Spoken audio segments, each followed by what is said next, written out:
Do you think you've captured the best of the Orion region, like this one? Think again, because there's so much more to this region of the sky. And today, I'm revealing 5 amazing deep sky objects that will make you fall in love with astrophotography all over again. Hi, I'm Tim, and welcome to my astrophotography channel, Cosmic Captures. In this video, I will show you where to find these targets. I'll explain what they are and how to photograph them. So let's dive in.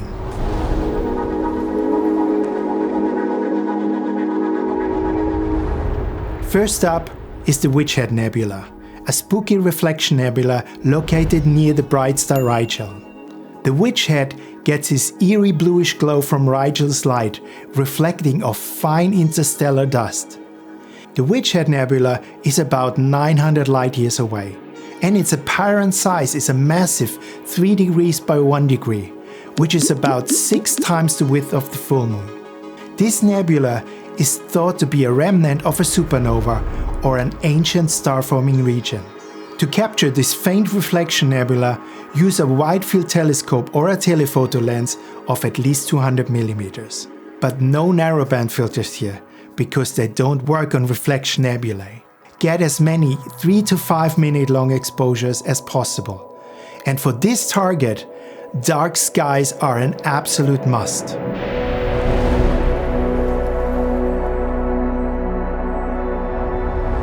Next is the Rosette Nebula, a massive star-forming region in the constellation Monoceros. Its distance is about 5,200 light years, and its apparent size is 1.3 degrees, about 2.5 times the full moon.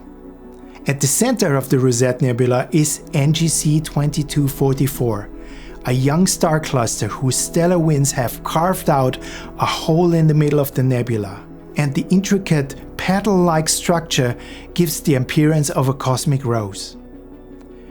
To photograph this nebula, use a telescope with a medium focal length, somewhere between 400 and 800 millimeters. Narrowband filters, especially hydrogen alpha, oxygen 3 and sulfur 2, work best to bring out the rich details. For one-shot color cameras, the dual narrowband H-alpha 03 filter works well, but you can get also nice broadband color images without a filter.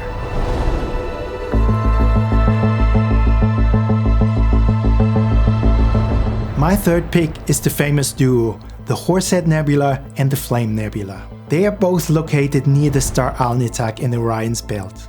The Horsehead Nebula is a so-called dark nebula, silhouetted against the glowing red emission nebula IC434. The Flame Nebula features bright hydrogen gas illuminated by Alnitak, with dark dust lanes that create a flame-like appearance. The Horsehead lies 1,375 light years away, and the Flame Nebula 1,350. The Horsehead's apparent size is 0.3 degrees, which is roughly half the size of the full moon. And the Flame Nebula has an apparent size of half a degree, which is about the size of the full moon.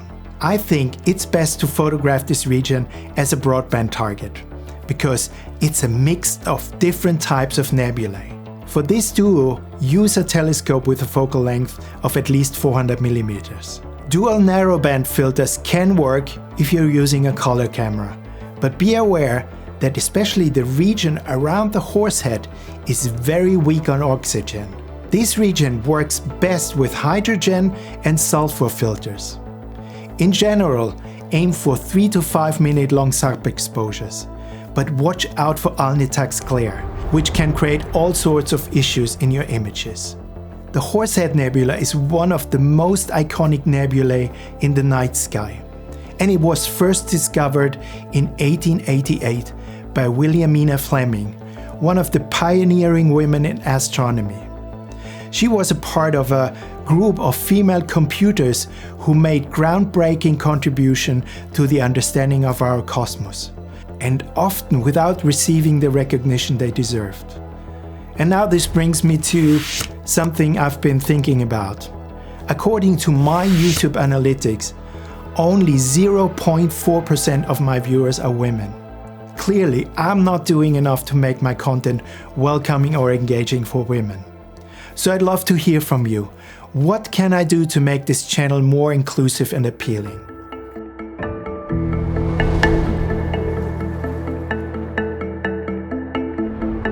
Next is the festive combo of the Christmas tree cluster and the Cone Nebula in Monoceros.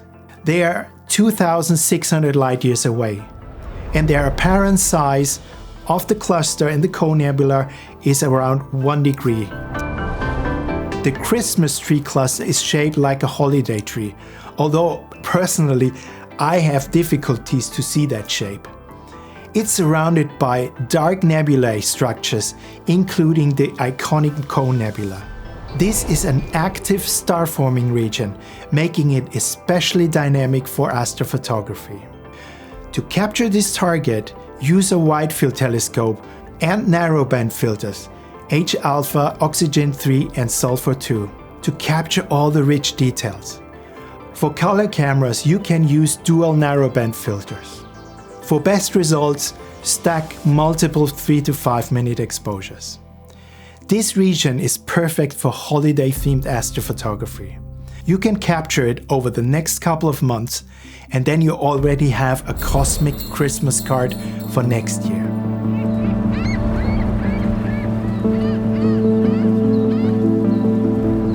And finally, we have the Seagull Nebula, a large emission nebula on the border of Monoceros and Canis Major.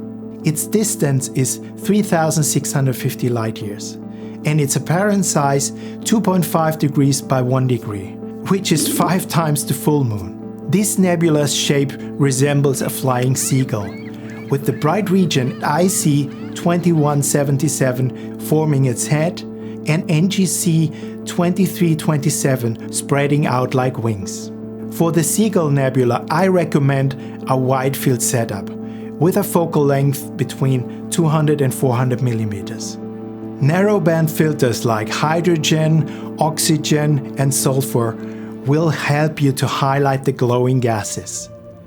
And dual narrowband filters are great for one-shot color cameras, but you can also go broadband too.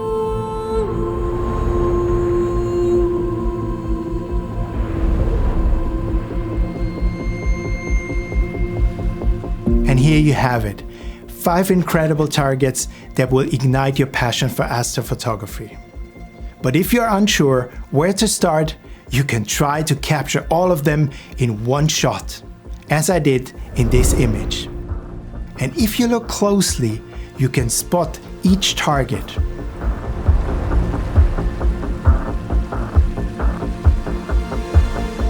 But now to you. What's your favorite deep sky object in this area? And what do you want to photograph this season? I hope this video has inspired you to go beyond the Orion Nebula. And if you want to enhance your astrophotography skills, check out this video with all the information that you need to understand the different types of deep sky objects better. And I hope I'll see you there.